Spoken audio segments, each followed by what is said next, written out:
ان کے جسموں پر دیبا اور اطلس کے سبز کپڑے ہوں گے اور انہیں چاندی کے کنگن پہنائے جائیں گے، اور ان کا پروردگار ان کو نہایت پاکیزہ مشروب پلائے گا، فرمائے گا یہ تمہارا صلہ ہے اور تمہاری محنت ہمارے ہاں مقبول ہوئی۔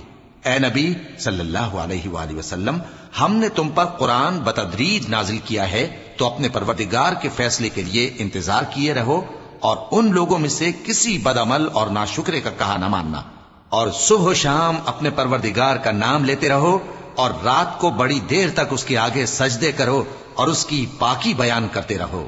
یہ لوگ دنیا کو دوست رکھتے ہیں اور قیامت کے بھاری دن کو پس پشت چھوڑے دیتے ہیں۔ ہم نے ان کو پیدا کیا اور ان کے جوڑ جوڑ کو مضبوط بنایا، اور اگر ہم چاہیں تو ان کے بدلے انہی کی طرح اور لوگ لے آئیں۔ یہ قرآن تو نصیحت ہے، جو چاہے اپنے پروردگار کی طرف پہنچنے کا راستہ اختیار کر لے، اور تم کچھ بھی نہیں چاہ سکتے مگر جو اللہ کو منظور ہو۔ بے شک اللہ جاننے والا ہے، حکمت والا ہے۔